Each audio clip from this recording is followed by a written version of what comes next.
Cast. They fight for their families. They fight for each other. They fight for this great university. What's up, Buckeye Nation? You're tuned in to the Buckeye Cast. Buckeye Cast. When I needed you the most, you gave us your very best. These fellas were born and bred in the Buckeye State. Handle your business, man. Everything you got. 4 to 6 A to B, 9 strong. Buckeye Cast. Visit us at thebuckeyecast.com and follow us on Twitter, Instagram, Facebook, and YouTube at the Buckeye Cast. Buckeye Cast. Now here's your host, Joe Warwick. A great Buckeye. 1, 2, 3, go die!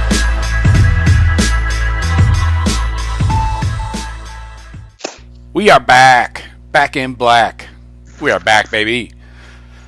The Buckeye Cast back in the house. What is up? Episode 47.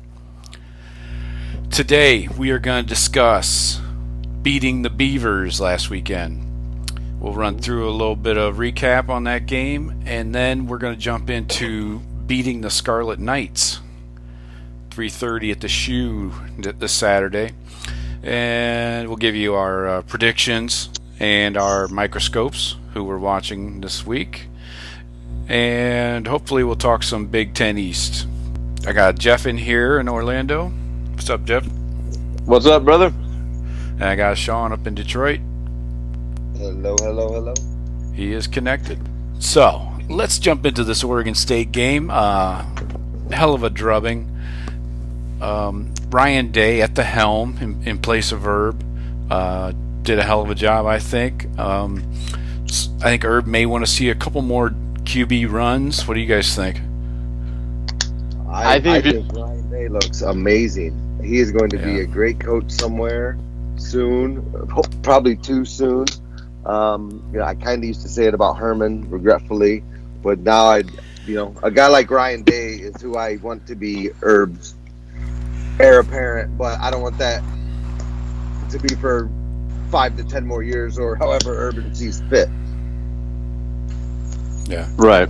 And Day won't be around that long. Everybody knows that. No way. Yeah. I don't know. I don't know if you were joking. If Herb would like to see more QB runs, if you're putting 77 on the board, I don't think you fuck with it. I think it just whatever was working is working. Keeping Haskins, he didn't take any. I don't even think he had any contact in that game. So that's perfect for me. You can put up that many points, never really be in doubt of a game, and not get your quarterback hit at all running that offense. Perfect. Yeah.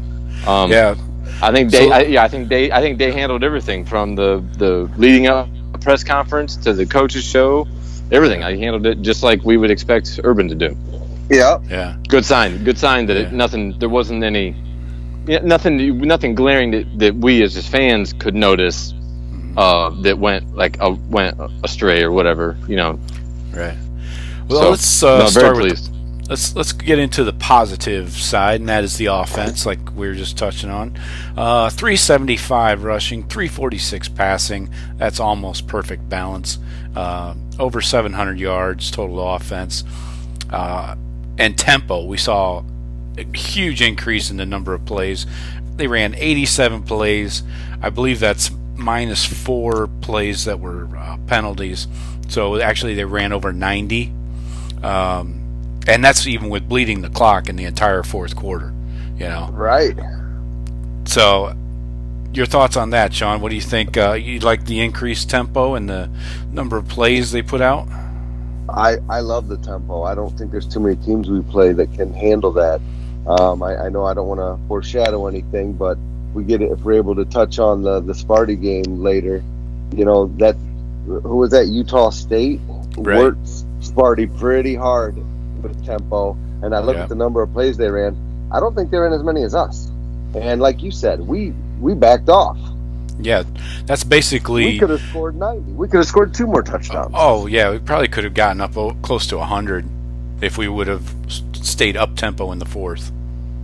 But anything to add there, Jeff, on the tempo and number of plays? No, well, just that I think with Ryan Day, like you'd see in years past, you see the coaches. Maybe you look at Urban, they throw a shot to Urban, and he'd be like, "Go," like giving that motion, like get going, and JT would get him up there. But a lot of it was that looking at the sideline, the communication getting cycled through from Ryan Day, maybe in the press box, to the guys on the sidelines, to then the quarterback. I think it looked more streamlined because I think it was just Day, and he was constantly telling them, like I think it's just in execution, they were allowed to go all real fast all the time, whereas before it would be like in spurts.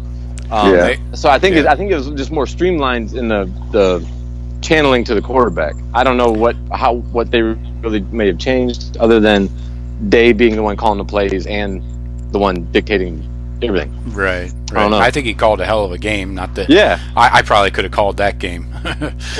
When you're throwing dive right and a dude goes for 60, you're what else can you do but try to bleed the clock? You're just scoring touchdowns while you do it. Yeah, and your quarterback is hitting everybody in the chest. Right. So leading into that, Haskins is obviously the real deal. This comes as a surprise to no one, I would hope, especially on this podcast. Sharp decision making is what I saw. Throws a great ball to catch from a receiver's point of view. Confidence. Confidence. Not too big for the moment. Not that this was a fucking, Big Ten championship or something, but he had a calm confidence about him that was obvious. The favorite thing I had was when he did roll out and he would throw the ball. He'd keep his eyes downfield and throw, and not look to pull it down initially. Whereas, and I'm a big JT supporter, but JT's first inclination was always to run first. Knowing he didn't have that arm strength to throw off balance or across his body or something. He kind of knew his limitations. He couldn't make all the throws. Right. So Haskins, besides confidence, I think comfort. He looked like he knows the offense in and out. He knows his personnel in and out. Like he just looked comfortable in the system. Guys. Yeah. I mean, he's like we've been I think it can only grow, and we can't overlook the fact that Oregon State is not a good football team. No, they're garbage. I mean, they're garbage. They're a Pac-12 team, but you can say that about 6 or so Pac-12 schools. I think that what's your competition? There's some schools. Go ahead, Sean. The one thing that did piss me off regarding them, though, is they are garbage. How do they got guys that can outrun everybody on our defense? That guy is fucking fast, man. Yeah. Average what? 17 a carry, I think, or something like that. Yeah. Two carries for like 130. Yeah. So let's finish talking about the quarterbacks real quick because Sean, did you have anything else to add about Haskins? No, I mean, I looked real sharp. I thought great, obviously a great debut performance, and I can't wait to see more of him. I just, he doesn't run. His arm looks amazing. Like you said, the balls are great. I'm just wondering when, is there going to be a game when we need that legs, and then we'll be missing that JT Barrett side of it. Yeah. I hope not. It's a legit point. I would hope that with the quality of running backs we have, that's a non-issue. But I gotta ask your guys' opinion about the Tate package. What the fuck was that?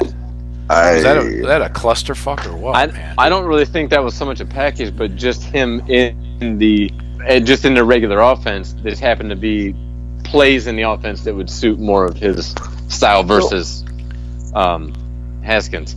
He didn't look sharp at all. No. Weren't they bringing in a whole new line when he went in, though? It wasn't just Tate went in. No. I think there was a point in the second quarter where they switched out the entire offensive line, but I don't know if that was during his few plays that he had. But even if it was, I don't think they would have. I don't think it was just because he was in the quarterback. Maybe they wanted to give our offensive line a break. We were up, 3 touchdowns or whatever. So I don't think it was just because, like, all right, when Tate comes in, these guys can only block part of it.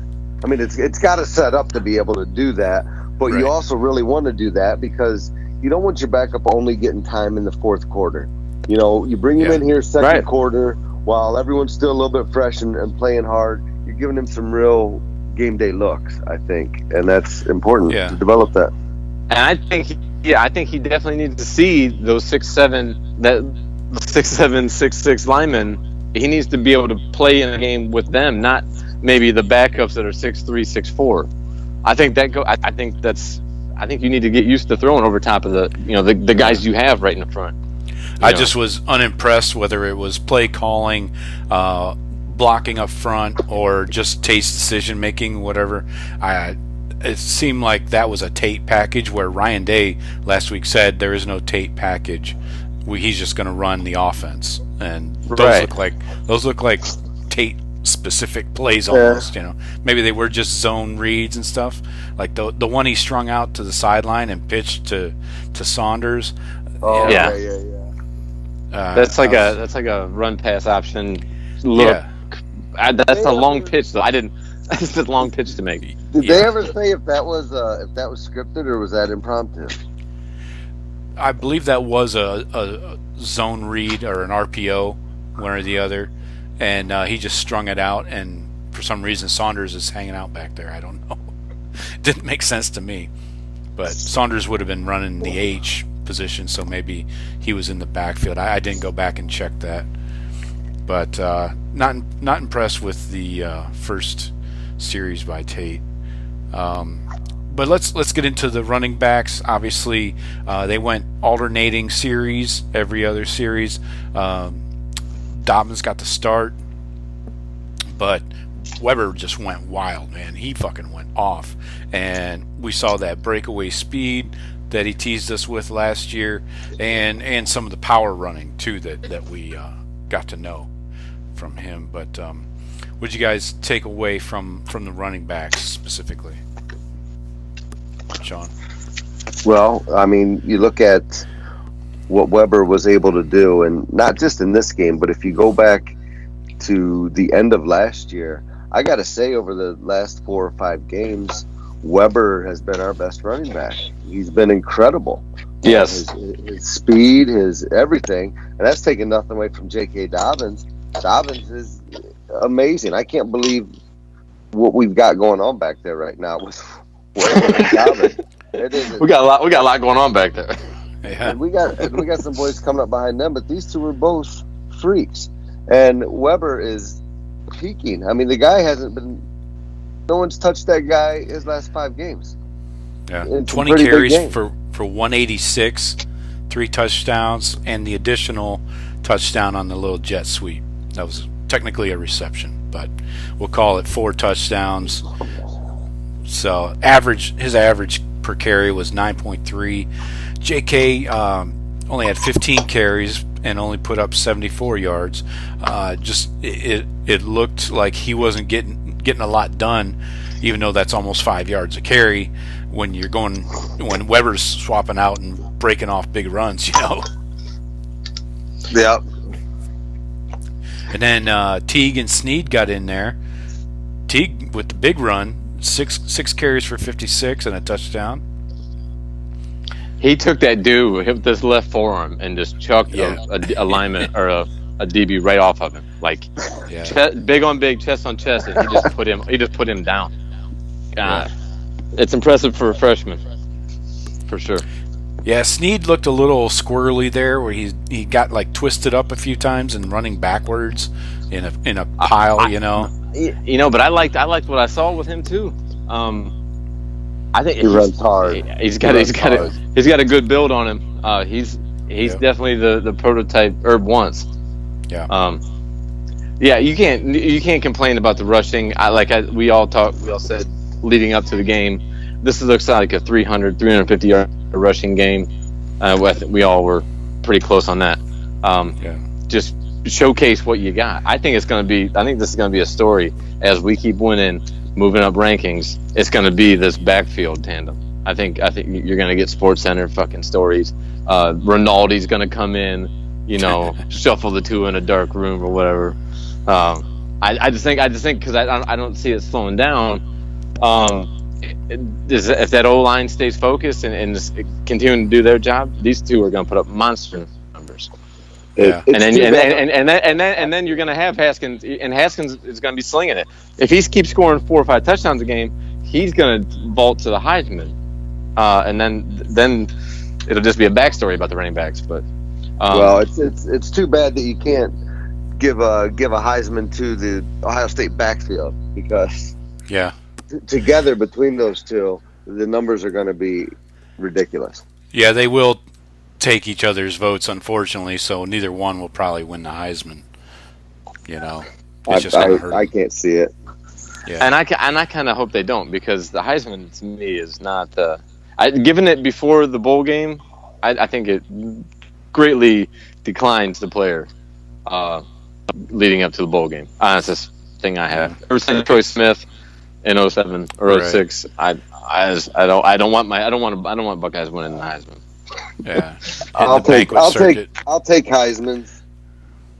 They help. I mean, I'm not saying I don't want to see them, but you know, I think they should hand them out after the whole season. I just don't. Right. I don't like, you know, a guy being for 2 weeks flying around the country and shit doing interviews. He's leading up to a national title game or something. Yeah. So moving to the receivers here, 10 guys with a catch. Nice spreading the ball around. McLaurin leading the way. Had the big, long touchdown run, catch and run, with 2 touchdowns. KJ and got the first one of the season, right? Yeah, that was McLaurin. I nailed that. By the way, boys. As predicted on this show.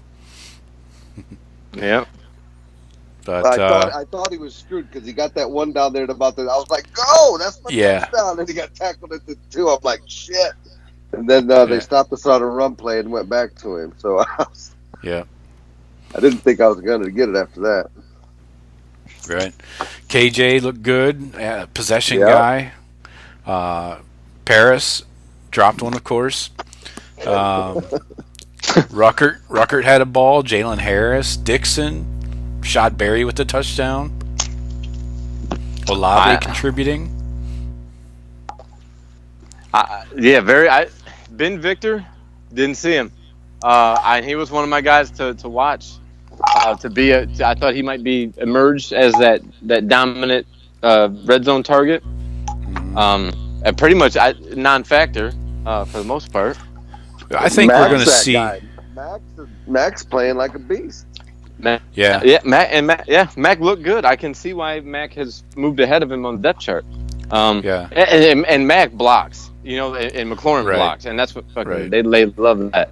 So that's why. And McLaurin, I think, is trying to make that next step to be like he wants to be an NFL receiver. It looks like he's like working himself towards, you know, becoming an NFL level receiver. I think he can, but it just seems like just his performance. Oh yeah, a lot of those guys are going to make the league. Just whether they stick or not, like a Jalen Marshall, he's already out of the league. But anyways, other than Ben Victor's, not really absence. I saw him on the field, but just non-activity.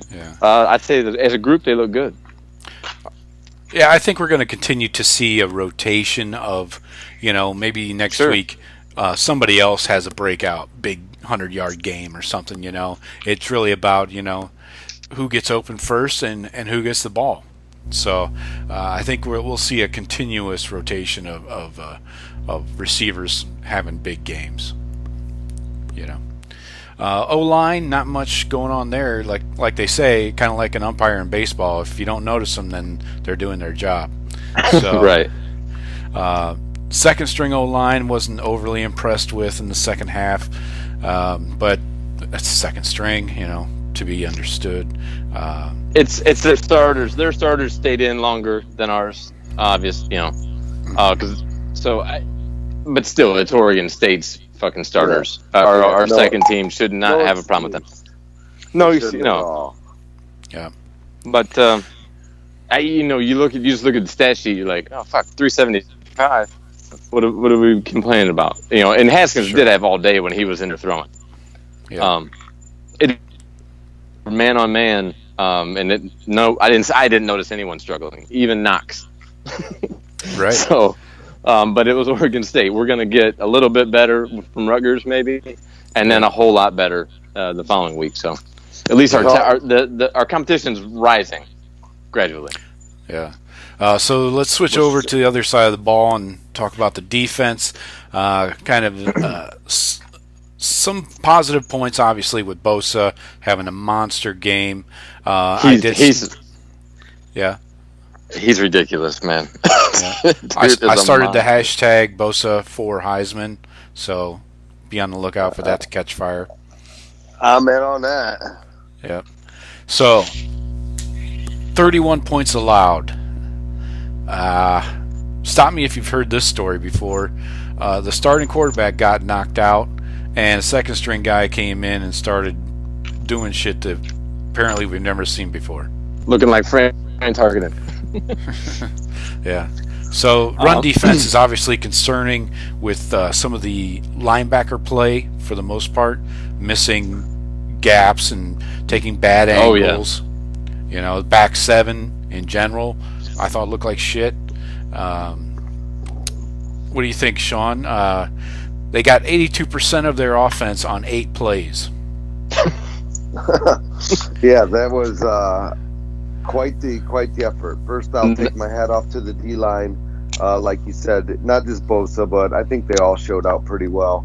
They actually had, they were keeping the linebackers clear because at the half, I think they were at like -4 rushing yards. I mean, they weren't having that ball wasn't going nowhere on the ground. And I credit the D-line, the pressure they had, and the guys up the middle as well. It's so deep and it's tough. And then Bosa, I mean, like Bosa for Heisman, heck yeah, I'm in on that. He had 2 sacks, 2 fumble recoveries, a touchdown. Yep, that's the line. It's not a bad start to a Heisman campaign as a defensive lineman. Yeah, I tell you what, if you duplicate that every week, you're gonna win the Heisman. Right. And you know that stat about the Heisman. I mean, they never factor in this the Heisman as how he impacts the game without getting the ball in his hand. That dude, they can't stop him. They bring the tight end over, and he's just taking up 2 guys so somebody else can go through. Like I just hope that kid stays healthy, man, because he is. And with the depth we have on that line, he's gonna just be a monster all season. I don't think anybody can handle him.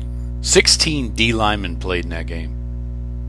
Think about that. I love that. 16. That'll probably get whittled down to 10 come Big Ten time, you know. Yeah. Yeah. But if you can rotate 10, worried about burning those 4 free redshirt games. Definitely not. No. I was wondering even on the running backs.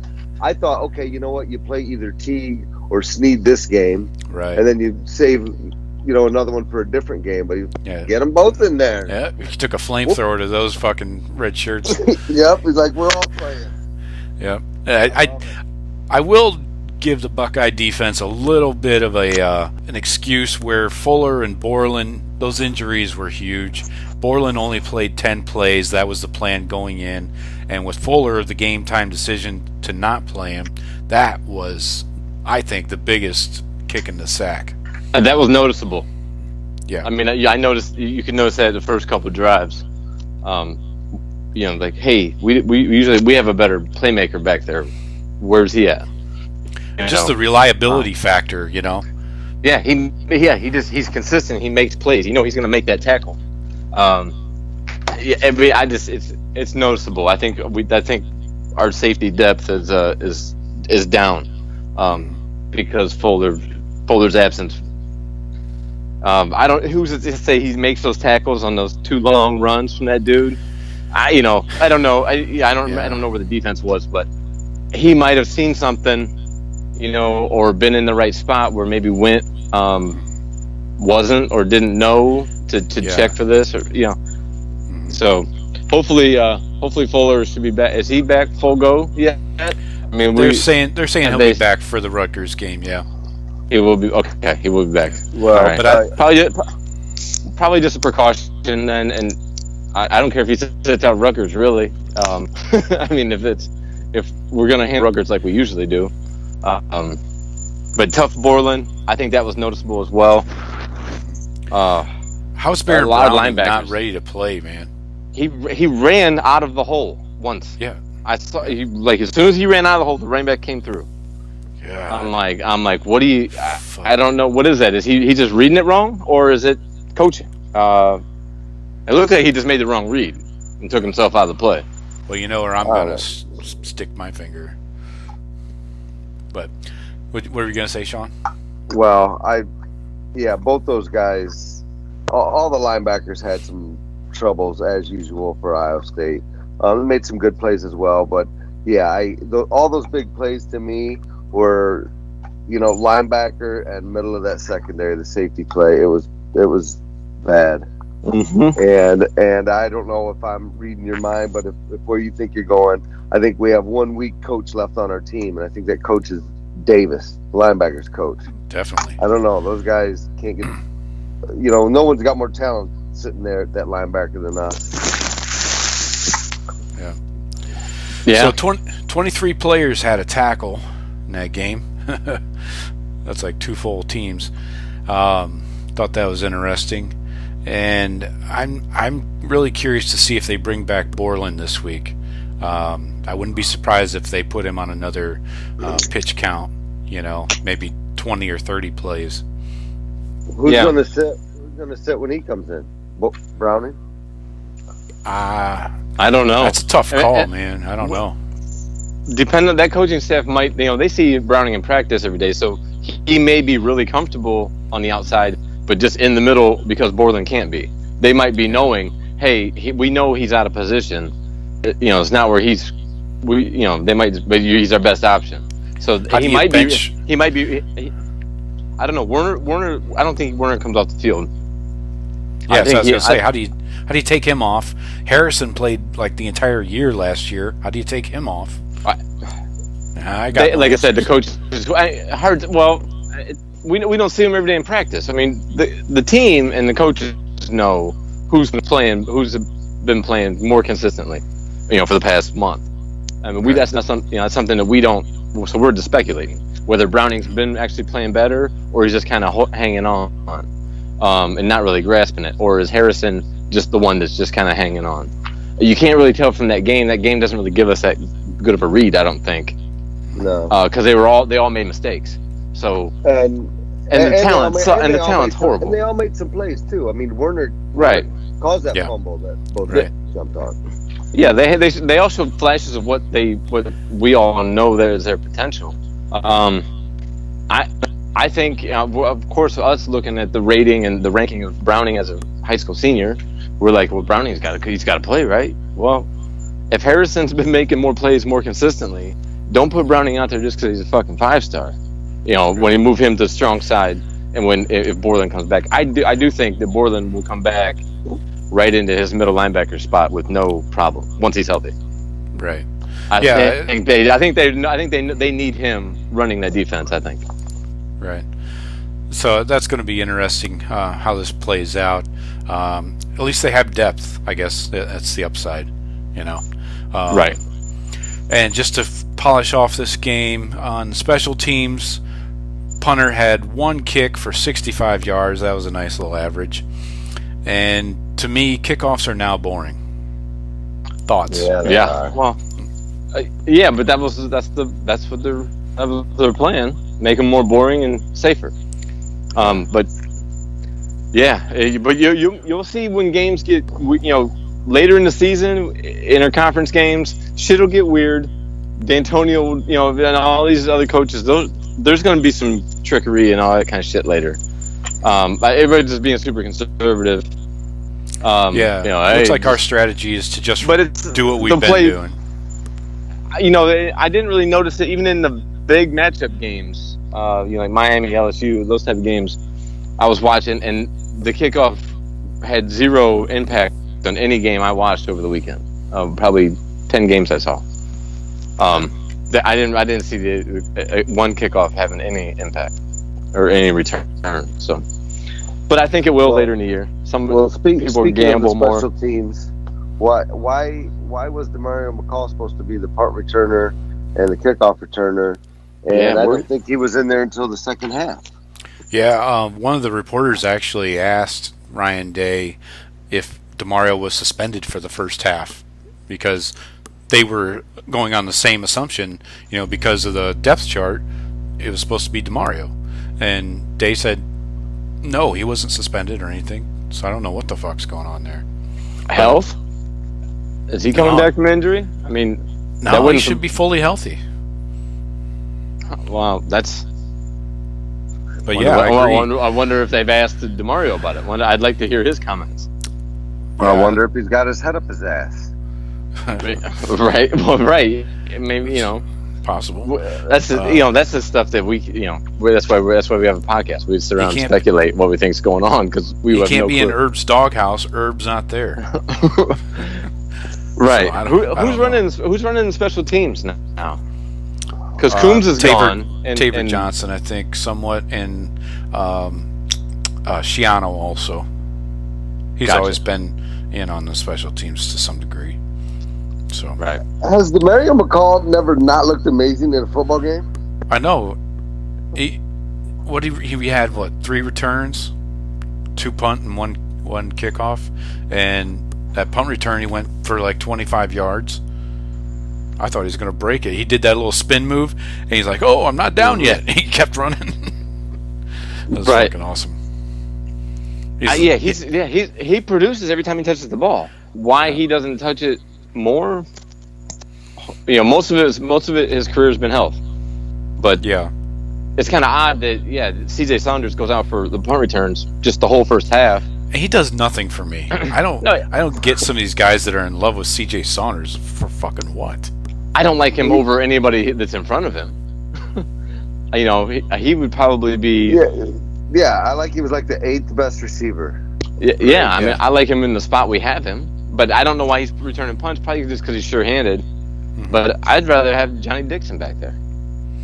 Somebody who's got a little shake to him, or even Paris. If you can't catch a fucking pass, catch a punt. I don't want Dude, Paris are you fucking high? I'm talking fucking way. Maybe not Paris. All right, Paris, bad example. But it would be interesting to find out why DeMario isn't back there, because he seems like the perfect fit for punt return. It's better than running Weber back there at kickoff returns like we did last year. Right. Yeah, he thinks he's running a counter at the 20. No, dude, you're supposed to stay away from the pile. Anyway, so we hammered out the Beavers. Good win, good stat patter. I will say, I just looked up Haskins' Heisman odds, and Jesus, I got in over the summer at plus 3,300. He's down to plus 1,200 now. Nice. He's like 5th. Be a nice payday for you.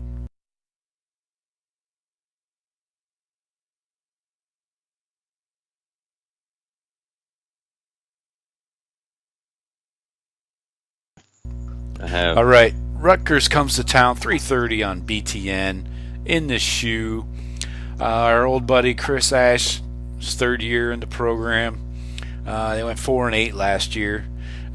You might remember we smoked them 56-0, and over the last 2 years we've beat them 114-0. Let that sink in. I do remember that. Yes. Well, yeah, I almost feel bad for Chris Ash every time. Almost. I would expect about the same going forward until further notice. I'd consider that the projection for the Ohio State Rutgers game for the foreseeable future. Yeah, they say this is his best team so far, but I mean, what are we really saying here? It's fucking Rutgers, right? Right. So he's got 15 starters returning, 7 on offense, 8 on defense. But the big issue is a true freshman quarterback, Shitkowski. Yeah, exactly. They just beat up on Texas State 35-7. Paul Blake's squad? And Sinbad, is he still playing left tackle for Texas State? Jesus Christ. We need to fucking pate. Texas State. Yeah. Great movie, but who the fuck is Texas State? I mean, Rutgers is Rutgers. I would say, I'm on a blind cover, Buckeyes to cover, and over for the next 5 years at least. So they ran a balanced game against Texas State, 205 on the ground, 218 through the air. Shitkowski went 20 of 30. Touchdown, a few picks. That'll happen. First game jitters, maybe. Who knows? They're going both ways at Texas State, for Christ's sake. You can't wear down 12 guys. I think they have a female kicker even. What the fuck? Oh, no. Insanity. So that's what we're looking at. They went 4-8 last year, so, and they're returning 15 guys. I don't know what could possibly be different this year, other than this quarterback. Funny side note: 8 current and former Rutgers football players were charged in an alleged credit card scheme. So there's that. A little hype. Right now? This came out like a couple weeks ago. But were they dismissed from the team this year because of the investigation or something? No. Here, Chris Ash says no decision on the charged players will come until they resolve the case. So apparently the investigation is still going on, and he's not going to bench anybody. God damn it! He's getting the fucking death penalty. Till they're behind the jail cell. he's riding it hard. He's like, I'm going down with the ship. He's like, I gotta. This would be a perfect opportunity to get rid of Rutgers and bring him over. Rutgers is gonna get sanctioned, man. Yeah, they belong in the MAC anyways. So you're right. This is a perfect opportunity to do a little switcheroo. So they could bounce to that athletic conference that has UCF. That'd be perfect fit for them. It was at the AAC or whatever. AAC. That'd be like Rutgers is, nice little landing spot. Into that fucking conference. I thought that was the company that tows your car when it breaks down on the highway. That's AAC. Oh, okay. Anyway. Anyways, so with a win this Saturday against Rutgers, Ohio State will become just the second program in FBS to record 900 or more wins, joining the team up north, who apparently is putting their win totals in reverse. Dude, they killed it in the 19th century. Yeah, Michigan was killing it then. We all saw it on TV. Yeah, but so 900 wins. Take that. We've been playing football a little while. It's not bad. Pikers. To finish off this game, Pikers. It's more hype for the posters, for the recruiting shit, Sure. It's just another line item on a hype poster, but it just speaks to our blue bloodedness. If that's the word. Yeah, that's it. So let's run through our microscopes and our picks and predictions. Sean, who do you have your microscopes on? Well, my microscope on offense is changing this week to one of Jeff's boys is Ben Victor. Like I said, I was texting you during that game. I'm like, is Ben Victor playing? And I had a little buzz on and maybe wasn't paying that close attention. Ben Victor actually was on the field, I think, what I saw on like a play count, unofficial, I think from 11 Warriors, was Ben was on the field more than any other receiver and had squadouche. Yeah. So on offense, I'm off Haskins. That's who my guy was last week. He performed admirably. Now I'm expecting something a little bit out of our boy Ben. That's my guy on offense. Okay. And on defense? On defense, I'm sticking with my boy Pete Werner. I think the linebackers, along with the safeties, had something to do with those big plays. And I think they were playing well at first. First game starting for Browning and Werner. Mm-hmm. I think they can only get better. I don't want to, be that disappointed quite yet. So, Werner's my boy. You know that. Taking him. All right. Jeff, who do you have on offense? I'm still looking for Ben Victor. But since Sean's already gonna have his eyes on him, I'm gonna turn over to. I want to see Demetrius Knox step up and be a powerhouse football team's good offensive lineman. Okay. We just didn't suck. So I'm looking at the offensive line and just getting into a conference game. It's still Rutgers. The talent level is way off, but Demetrius Knox more than the rest of them. Okay. He was a senior, so it's about time. Yeah, let's see it, man. You were a high 4-star coming out of Texas. Well, I hope injuries and all that shit happened, but I hope my microscope isn't as bare on Ben as yours was last week. He does some. Yeah. What do you got on defense, Jeff? Defense, I'm looking at Baron Browning. Linebackers in general, because it looked like there was just a lot of easily miscalls or misreads on what the play is doing versus what the linebackers are reacting to. So Baron Browning, he's got to be more aware of what's going on. Like when you watch Raekwon, you just knew where the ball was going to go. Just he was going to be there doing his job. Baron Browning way far away from that, but I want to see improvement this week. All right. And I'm going to go with on offense, J.K. Dobbins. I think he's going to have his bust-out game this week. Especially if they alternate series again, then Dobbins definitely has the opportunity to get the carries. Defense, I got to look at Isaiah Pryor. I need to see better secondary play back there. Fuller will be back. They got him in the depth chart starting, so that may help Pryor get aligned. Having Fuller back there is kind of a safety net. Will definitely help Pryor, but he needs to show me more. We can't have unreliability back there. So let's get into our predictions. The odds right now, the spread is Buckeyes by 35 with an over-under of 64. So very similar to last week's odds.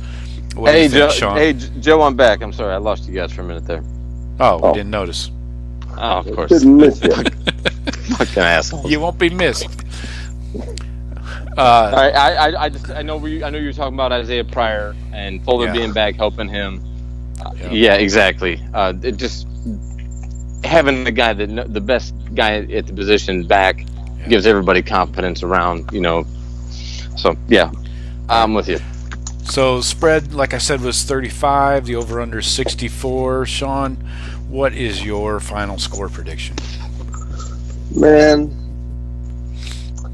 I'm gonna say, and I can't find my preseason prediction sheet, as I'm looking for it. But I'm gonna go keep that shutout streak alive.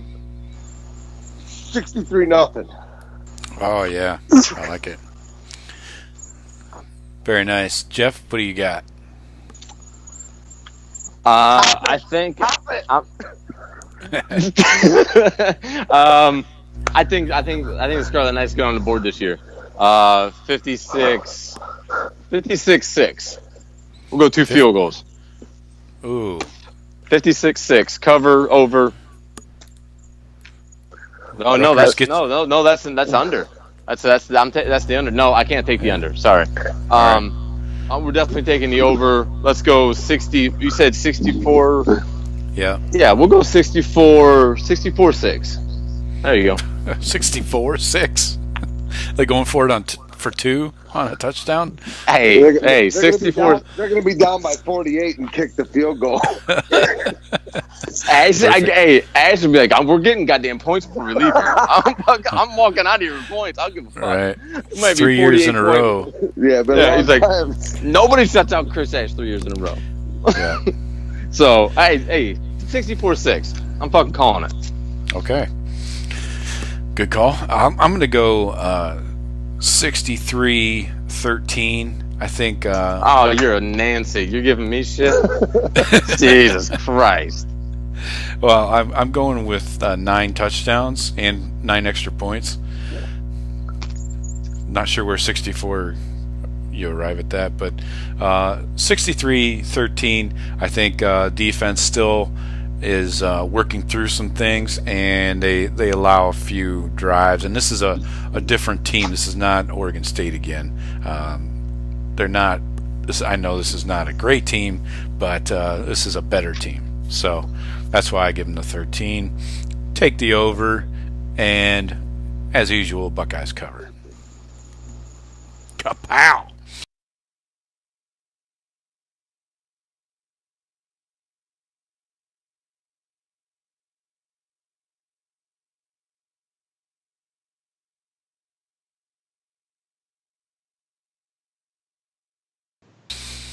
All right, let's get into some Big Ten East division talk.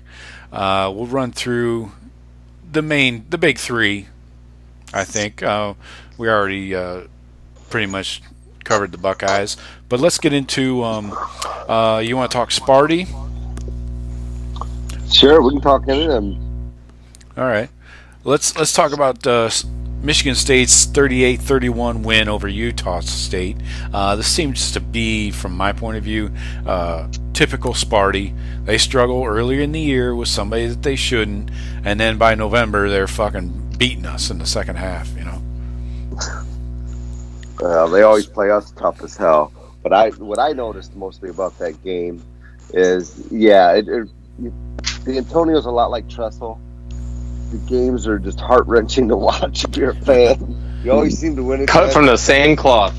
Yeah. The Antonio, always wins the tight games, but that's, to me, a little bit embarrassing that you damn near lost that game. And you didn't look sharp. The biggest concern I think they're going to have playing against good teams is that O-line doesn't look great, and LJ Scott looked not very good, and when the backup Hayward came in, he looked pretty good running the ball. So I don't know if LJ Scott isn't 100% or he just, some of those times you're not seeing it and hitting it, whatever. But for Michigan State to be a powerhouse, they're going to need a lot better play out of LJ Scott and that offensive line. I'm surprised. Lewerke looked pretty good with his throwing, but Yeah. that line's iffy. Both these offenses aired it out pretty good. Utah State's quarterback had over 300 yards passing.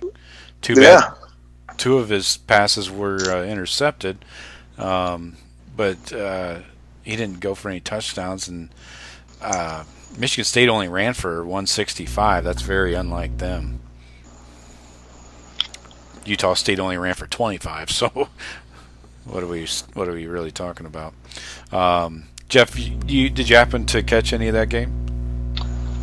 I caught glimpses of that game. It's not one of the ones I caught. Tempo from Utah State, like Sean said earlier, was talking about.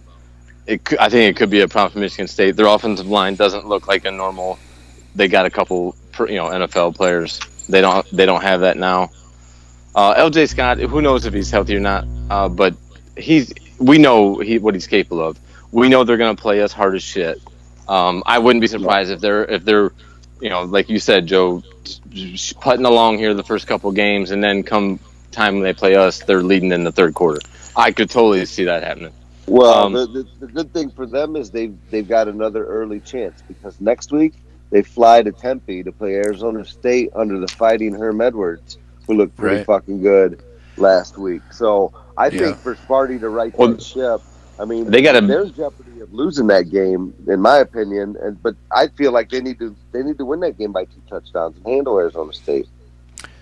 They got a spread offense out there and a quarterback that's they got a talented quarterback, so we'll get a good barometer of how their defense is against an athletic running quarterback. Nobody. He's a running, throwing quarterback. Okay. Better, like more quickness than like JT. but can throw it too. So that's like their offense is their best aspect. Well, the spread is Sparty by 6, and the over/under is 54. So I think I'd go under. I think I'd go under. Yeah, I would too. They're in jeopardy of losing that game, and if they do, that's going to be Sparty's season. They're going to be in big trouble, I think. Yeah, the ESPN Power Index has them at 65% chance of winning that game. So we'll they didn't look impressive at all. But I just know, like you guys said, come fucking when they play us, they're gonna look like a team fighting for Rose Bowl bid or something. Yeah, right. So let's talk a little. What's that? Go ahead. No, I was just waiting for you to get to the next team, brother. let's go to Penn State, App State. Jesus. On the 10th anniversary of App State's massacre in Ann Arbor, they almost pulled it off in Happy Valley. Would have been a fucking beaut if they would have, but they go down in overtime, 45-38. What's that say about Penn State, Sean, that they're getting taken to overtime by App State, who is a good program? Give them their due. Penn State, I told you, it was garbage. The most over. I thought yes. The most. Go ahead, Sam. Of the Big Four, if you will. I thought they are without Barkley, without Gesicki, without that wide receiver, they're not going to be much. And McSorley isn't much. So long, Heisman hopes, McSorley, you're done. Yeah. That week 1, that didn't take long. Penn State is not that good of a football team. They should have lost that game. I knew when that guy scored from Appalachian State to take the lead, he should have just took a knee and burnt that clock, and they could have kicked an extra point field goal with no time left and won that game outright. But he scored with 1:46. I saw Penn State go down and tie it up, and then I didn't even watch the overtime. I knew they were going to lose at that point. But that was in Happy Valley. Penn State are frauds. Yeah. I agree 100%. With all the weapons they lost on offense, there's no way you can be the same team. No fucking way. And they're young on defense as well. They're young and very talented on defense. Franklin he's been stocking the cupboard, man, with some recruits. Sure. He's taken some studs away from us, and getting his own. Huge. Yeah. So, but to call them frauds, I'll leave those words with you, Sean. But man, that meltdown would have been terrific. I was so looking forward to that because they should have lost that game. Does a kid think about that? Taking a knee instead of scoring? No, man. You can't expect the player to know that really either. Right. You just gotta be happy when they do. Whenever you can get the touchdown, you take the touchdown. That's like the rule. That's the way I would coach. If you get a chance to score, you put it in the fucking end zone. We'll deal with the consequences after you score. Yeah. Look at this. They gave up 300 yards passing to this freaking quarterback for App State. I thought Penn State's D would be in better shape, but I think they're just too young. That kid was tough. I'm an App State fan. I got a soft spot for App State. Yeah. McSorley did nothing to impress. 229 through the air, 1 touchdown. He ran for 50 yards. Of course, got 2 touchdowns running. If you can contain him and make him beat you with his arm, I don't think he has a prayer. So many times last year and the year before, he was just in the pocket and he just fucking would launch it 60 yards in the air, and his receiver would just go up, jump, bobble the ball twice, and then run to the end zone. So many of those, so many of those, like just, hey, here you go, and he could chuck it and he could get it to him, but it's so in the Big Ten in the title game against Wisconsin, that's how they fucking scored. Wisconsin would have beat them in that game.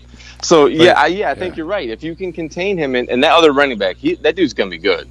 That dude, he's not his, the previous, but he's gonna be good. He's gonna be a good running back. But you got to make McSorley sit there and read defenses. I don't think that fucking touchdown home run fucking swing. I want somebody to throat punch him next time he tries that shit. Yeah, I want Bosa to do it after he sacks him for a safety. Right. Yeah, like his brother caved in Hackenberg's knee and the left tackle a couple years back. Oh, that'd be sweet instant replay. And then last year, wasn't it Hubbard that tackled Barkley and McSorley on the same play? Yeah. One of my all-time favorite, two of my all-time favorite plays. Right. Those are good. So now the coup de Gracie, the game of the night, game of the weekend, for Christ's sake. Michigan falls. At least the other two teams, Michigan State and Penn State, got over and still won. Michigan goes down in a blazing heap of pile of shit, 24-17 to Notre Dame. And I don't want to hear this bullshit how Notre Dame's a good team. Kiss my ass. They might be ranked, but they're not a great team. I don't know how the fuck they scored 17 points, to be honest with you. They look like dog shit. Well, they scored that late touchdown when they decided that they should probably pick up the pace. I love that they waited till 3 minutes left to figure out, hey, let's speed it up, speed up the play calling. Exactly. Fucking clown show. I've talked to a few Michigan fans up here. I was buying the hype of how good Michigan was going to be this year. Thought, wow, these guys are going to be tough. I laid money on that game. Mm-hmm. And I paid for it. Best money I ever spent. I lost, but so did Michigan. So, yeah, but you can tell those Michigan fans every time you see them, fuck you. You guys are shit. But on top of that, more than one Michigan fan has told me, do you know how hard it is to be a Michigan fan right now? And I bet. And on top of that, after that game and that offense looking that way, they're like, does Harbaugh really know what the hell he's doing on offense? Mm-hmm. I mean, right. And it's like no creativity. It's like 1984.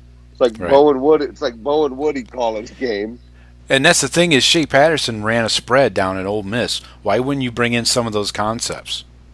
He's trying to make a spread quarterback.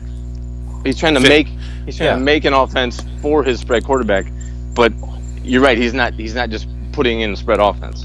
Right. He's trying to make a spread quarterback his system with the same personnel. Yeah, I love it. I fucking love it. This is awesome. I'm gonna have so much fun this year with Michigan fans. And Wimbush, that quarterback for Notre Dame, is not impressing anybody either. He's chucking ducks down the field, and he's getting lucky. These guys were getting PIs, and some of them were coming back and making diving catches all over the place. So I'm not overly impressed with this clown. He did move the ball on the ground because nobody else on Notre Dame was. Michigan, their O-line is atrocious. And I think they're in big trouble if they don't get that together. You see Braylon Edwards' tweets? He got suspended for? I thought Ed Warner was running that O-line. Yeah, right. He is. He is. Right into the ground. Oh, he is right into the shithole. But yeah, Braylon Edwards went off on the straight flamethrower. Yeah, he got suspended from BTN. I didn't even know he worked for fucking network. When I saw the tweets, I'm like, oh, the meltdown is in full effect. Here come the old alumni. And then I saw that he was suspended. I'm like, oh yeah, you can't say that when you're working for a network, bro. You can't. That's some classic Braylon Edwards shit right there. Yeah. And this may go back to the NFL days when Braylon Edwards was actually on the Niners when Harbaugh was there, and they cut him. So I think there may be more personal issues. Really? Back history, right? I didn't remember him being there. Yeah, he had like a knee injury or something, and they're like, "Sorry, gotta cut you." Stopped in for a cup of coffee. Yeah. A latte. Well, he's had a few DUIs that kind of derailed a few jobs he's had. That doesn't help the resume for sure. Yeah, he's been released a few times. Yeah, but I'm surprised there wasn't more I'm sure that he wasn't the only former player that's like, what the fuck what happened to my program? I'm sure he's not the only one. Maybe he's just, he's on a network and he went flamethrower to the whole program and individuals. Right. But well, didn't it's just, Woodson say that they didn't take the rivalry enough or something? Didn't he say that last year? Yeah, it was over the summer. He said that he thinks that the Michigan players and team aren't taking the rivalry with Ohio State serious enough. that's a direct reflection of your coach. Yeah. And Harbaugh was a Buckeye killer when he was a quarterback. So I mean, and I thought that's where they hire Michigan guys, right? Because you keep that rivalry, the heat of the rivalry going. Yeah. So if the players that he's bringing in just don't have it, well, that's a direct reflection of the coach, which is shocking to me because Harbaugh's the most intense fucking weirdo competitor. I would thought that would be the one thing they wouldn't lack at all is the hatred for us. Right. But I can't believe But he's not getting the talent though either. He's not getting the fucking talent that he needs to get there. He's getting some dudes. I mean, he's getting some dudes. You're looking at Donovan Peoples-Jones, Right. Cesar Ruiz, who actually gets worked on that O-line. These were real quality guys. Right. No, you're right. He gets a couple dudes, but what impact does Donovan Peoples-Jones have on that game? He had zero impact on that game. He had a nifty, I think it was a punt return. He don't do much anymore. He never did. He had what? He had 6 catches, but when your quarterback has no time to throw, you're not throwing deep outs. He has 6 catches for 38 yards. That's a 6-yard average. And what I can't believe, and this points back to the O-line again, is they only ran for 58 yards. And that's Harbaugh's bread and butter, right? He wants smash mouth football. He wants triple tight ends. Right. 3. And I'm not buying into your guys' narrative that Notre Dame's not good. And I usually I would because I think that's Joe's narrative. That's only Joe's narrative. That's not mine. They might be the most overrated team consistently, only in contest with Michigan. Those two. So I tend to think they're overrated, but they actually might be pretty good this year. And I haven't really looked at their schedule. They always play USC. I'm sure they got a couple other tough games, but I mean, Stanford coming up. Could they be a team that runs the table or even with one loss and they lock down a spot? They passed one of their toughest tests, probably. They're ranked 12, but I don't know, man. After watching that game, neither team did much to impress me. I don't think they belong in the top 10. Well, what was it? Was it Michigan's offense being inept, or was it Notre Dame's defense dominating the line of scrimmage? I would say a little bit of both. Notre Dame's D-line worked Michigan's O-line. So is one really bad and one okay, or is one really good? And maybe the other. I agree with you that on the Notre Dame side of the defense, yes, they were disrupting the O-line and getting in the backfield a lot. So I'll give that a 50-50. Michigan's O-line sucked, and the Irish defense was playing well. But on the other side of the ball, Brandon Wimbush is not that good, guys. I'm telling you. I agree. They had no running game. I don't know about their receivers. They made Wimbush look good, but I don't know how consistent they are. That was a hard game to watch, honestly. But the joy of watching Michigan struggle that much, that's what kept me entertained. Right.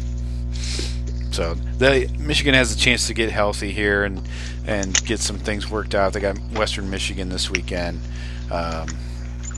They're favored by 28, so it shouldn't be a major issue. Which one of those directional Michigan schools is good, or was good? Western? Well, that's the one that Brian Kelly used to coach, I believe. Was Western, right? Western was Fleck. Okay, Fleck? yeah, okay, that's the one. So Who gives? They might not cover. Yeah. I wouldn't be surprised if Michigan wins a couple games here, 23-10, 36-14. You know, Right. they got a long ways to go, in my opinion. I don't see it. That old line, you will get destroyed as their schedule. You know, as they start playing some good teams. I don't know who plays Wisconsin this year in the East. I know we don't, but I don't know if they got Wisconsin or Penn State does. Michigan has Wisconsin. Oh yeah. Wisconsin. We'll get to see that fucking beatdown for sure. And they have Northwestern. Yeah. Northwestern's gonna be sneaky good. I hope they stay in the top 25. I mean, it looks better for the conference. Not Michigan. I don't give a fuck about them. But it always, when they're ranked higher, it helps us look. It makes us look better when we beat them. So I kind of like. I'll never root for Michigan, but I don't mind if they win, because it'll just look better when we beat them. And I don't know. I just don't see. I don't know how much better they can get. Their defense is okay. They got some good studs, but I don't know. They got a long ways to go in my book. About as long a road as Florida State does, if that gives you the context. No shit. Right. Yeah. A lot to talk about going forward. This is only week 1, so we'll see how things play out. But that's our show, folks. Hell of an effort. Way to come after it, fellas. Sean up in Detroit, thank you for the effort. Thank you. All right. Jeff, thank you for the work. No problem, brother. All right. We will see you folks next time. Don't forget to subscribe, rate, review, all that happy shit. Follow us on social media. And we will see you next week. And keep an eye out for extra points. We will be shoveling those your way. The holiday kind of screwed us up, and nobody really felt like doing them. But I'm sure we'll have some responses to this week's game and the rest of the season going forward. So look for that in your podcast feed. All right, boys. Have a good one. Go Bucks.